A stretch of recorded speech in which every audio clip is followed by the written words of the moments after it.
এবারে আমার নতুন করে মমতা বন্দ্যোপাধ্যায়ের প্রতি আস্থা রেখে আপনারা গঠন করেছেন খর্দা পুরসভা।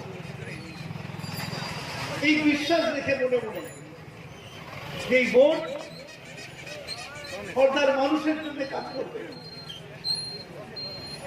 মমতার প্রতি আস্থা বিশ্বাস রেখেছেন কেন?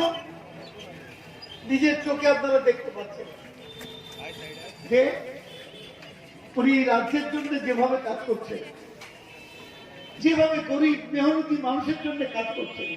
50 সালে আইন পাস আর 1952 সালে সরকার গঠনের পর থেকে গণতন্ত্রের প্রতি যদি কেউ প্রথম মর্যাদা দিয়ে থাকেন, সেই মানুষটার নাম হলো মমতা বন্দ্যোপাধ্যায়। কেন? যারা হাততালি দিলেন তারা বলতে পারবেন কেন? এতদিন আপনার একটা অফিসের সার্টিফিকেট লাগবে, আপনাকে বছর ভোর ঘুরতে হতো। গণতন্ত্রের মর্যাদা ছিল না। একটা সিনিয়র কাস্ট সার্টিফিকেট নিতে হবে। আমি তো প্রথম এমএলএ বারুইপুর 91 সালে আমি দেখব কেন্দ্রীয় সরকার মমতা করলো কন্যাশ্রী, নরেন্দ্র মোদী মমতাকে দেখে দেখে করলো বেটি বাঁচাও বেটি পড়াও। কন্যাশ্রীতে কত খরচ? 1000 কোটি। আর সারা ভারতবর্ষের জন্য নরেন্দ্র মোদী কত খরচ করলেন? 100 কোটি। উঠে গেছে প্রকল্প। এইখানে আমরা যখন মমতাকে সমর্থন করি, মনে রাখবেন যুক্তি দিয়ে সমর্থন করি।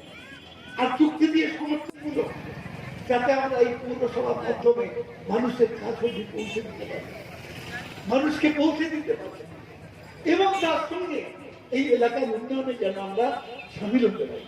কি করে আরো সুন্দর খর্দা তৈরি করা যায়, কি করে খাওয়ার যানজটকে ঠিক করা যায়, কি করে পরিচ্ছন্ন রাখা যায়, সমস্ত ড্রেন সিস্টেম তৈরি করা যায়, সার্বিকভাবে আমাদের ভাবতে হবে।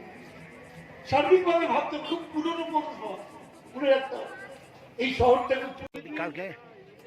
সংসদীয় গণতন্ত্রে বিধানসভা হচ্ছে একটা খুব বড় জায়গা, যে জায়গাটাকে ব্যবহার করতে জানতে হয়, যেখান থেকে ফ্লোরটাকে ব্যবহার করতে জানতে হয়। আমি সিদ্ধার্থ রায়ের আমলে বিরোধী দলে ছিলাম। আমি পঙ্কজ বন্দ্যোপাধ্যায় যখন নেতা তখন আমি বিরোধী দলে, যখন পার্থ চট্টোপাধ্যায় আমি 20 বছর বিরোধী দলে ছিলাম। আমি জানি বিরোধী দলে থাকলে কিভাবে ফ্লোরকে ব্যবহার করতে হয়। ওদের তো সেই সময় কোনো ইন্টারেস্ট নেই, বক্তৃতায় কোনো ইন্টারেস্ট নেই, যুক্তিতে কোনো ইন্টারেস্ট নেই। কি করে টিভিতে ছবি দেখাবে? আরে ভাই, যদি মানুষকে কুকুর কামড়ায় ছবি হবে না, একটা মানুষ কুকুরকে কামড়ালেই ছবি হবে। তো ওরা ছবিতে ইন্টারেস্টেড, ওরা গণতন্ত্রে ইন্টারেস্টেড না, মানুষের কাছে ইন্টারেস্টেড না, উন্নয়নে ইন্টারেস্টেড না। তাই ছবি করার জন্য গন্ডগোল করছে। যেভাবে রামপুর হাটে হয়েছে আর হাইকোর্ট অর্ডার দিয়েছে সিবিআই করতে গেলে, এর সম্বন্ধে কি বলবে? একদম ঠিক আছে, হাইকোর্ট যা বলেছে তার বাইরে আমরা কেউ যেতে পারবো না। হাইকোর্টকে আমরা সাপোর্ট করি, হাইকোর্টে যা বলেছে, কিন্তু এই না বলে করি আমি সিবিআই এর সাকসেস রেট হচ্ছে 2.5। সিবিআই ভারতবর্ষের যত কেস হাতে নিয়েছে তার 2.5% মাত্র সাকসেস রেট। তাতে করে কতটা সফল হবে জানি না, কিন্তু আমাদের মুখ্যমন্ত্রী যে ব্যবস্থা নিয়েছিলেন আমি মনে করি সঠিক ছিল। তারপরে কোর্ট বলেছে সিবিআই হবে। আমি চাই দোষীদের চরম শাস্তি।